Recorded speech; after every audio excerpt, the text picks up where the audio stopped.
اچھا ہم اسٹیبلشمنٹ کو الزام دیتے ہیں، بات کرتے ہیں کہ اسٹیبلشمنٹ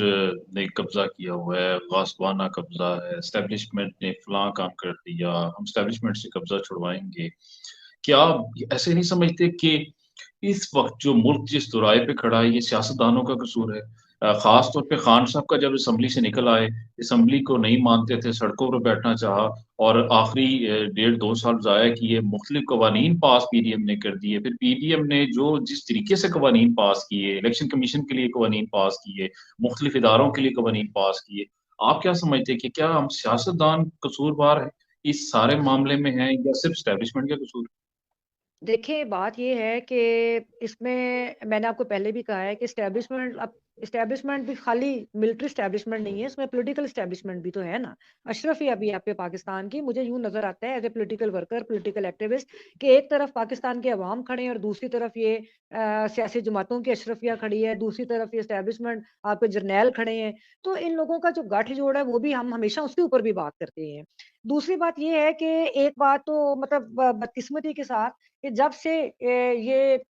اسٹیبلشمنٹ یا آپ کی جو ملٹری اسٹیبلشمنٹ ہے، جب سے وہ کاروباروں میں ان چیزوں میں پڑی ہے، اپنے مقاصد سے ہٹی ہے، تو اس کا بھی نقصان ہوا ہے، اس کی توقیر میں بھی فرق آیا اور پاکستان کے حالات بھی جس پہ ڈیٹیریوریشن ہوئی ہے۔ دوسری بات یہ ہے کہ دیکھیں جو پولیٹیکل پروسیس کو کمزور کیا گیا ہے اس کے اندر تو ظاہر ہے انہی کا قصور ہے، لیکن کیونکہ کوئی لیڈرشپ تو یہ رہنے نہیں دیتے، اسٹوڈنٹ یونینز کو انہوں نے بین کروایا، وہ بھی اسٹوڈنٹ یونینز بھی نہیں ہے کہ نئی لیڈرشپ پیدا ہو، جہاں پہ کوئی تحریک ابھرتی ہے، رائٹس کی تحریک ابھرتی ہے، کوئی پروگریسو تحریک ابھرتی ہے تو اس کو بھی دبا دیا جاتا ہے۔ تو یہ تو ان کے پاس طاقت ہے، طاقت کا غلط استعمال کیا گیا، وہ طاقت کا مقاصد یہ تھے کہ پاکستان کا تحفظ کرنا ہے، انہوں نے الٹا پاکستان کی جمہوریت کو غیر محفوظ کر دیا۔ تو یہ تو سب کے سامنے ہے، لیکن جن چیزوں کی طرف آپ نے اشارہ کیا میں بالکل یہ کہتی ہوں، بہت سی غلطیاں تھیں جو پی ٹی آئی نے بھی کی اپنے دور اقتدار میں، انہوں نے بھی اسٹیبلشمنٹ کے لوگوں کو اپنے ساتھ جوڑے رکھا، ہم اس وقت بھی بات کرتے تھے۔ اور اس کے بعد جو پی ڈی ایم کی حکومت کا بہت ہی افسوسناک کردار، اور مجھے سب سے زیادہ افسوس یہ ہوتا ہے کہ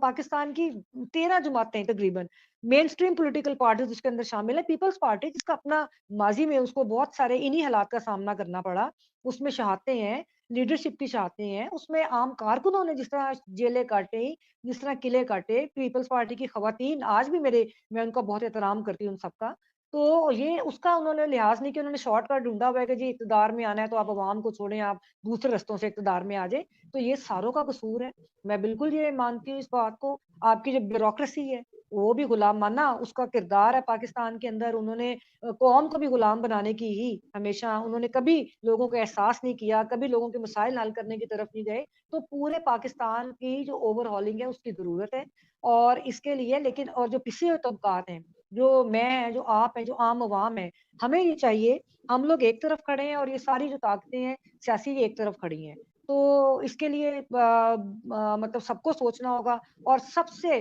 اہم کردار جو ایک مایوس کن کردار ہے وہ آپ کی جوڈیشری کا ہے۔ اگر جوڈیشری کی تاریخ اس طرح کی نہ ہوتی، جوڈیشری کی تاریخ اس طرح کی جو آئین کو پامال جس طرح جوڈیشری کے ہاتھوں کیا گیا، جس طرح وہ آمروں کے پیچھے لگی رہی اور آمروں کے حلف اٹھاتی رہی، اور آمروں کے حلف کے کیا اگر کانسٹیٹیوشن کا حلف اٹھا کے بھی وہ آمروں کو سپورٹ کرتے ہوئے اپنی ذمہ داریاں ادا نہیں کی تو اور لوگوں کو انصاف نہیں دیا، تو اس وجہ سے بھی پاکستان کے بگاڑ کی بڑی بنیادی وجہ جوڈیشری کا کردار بھی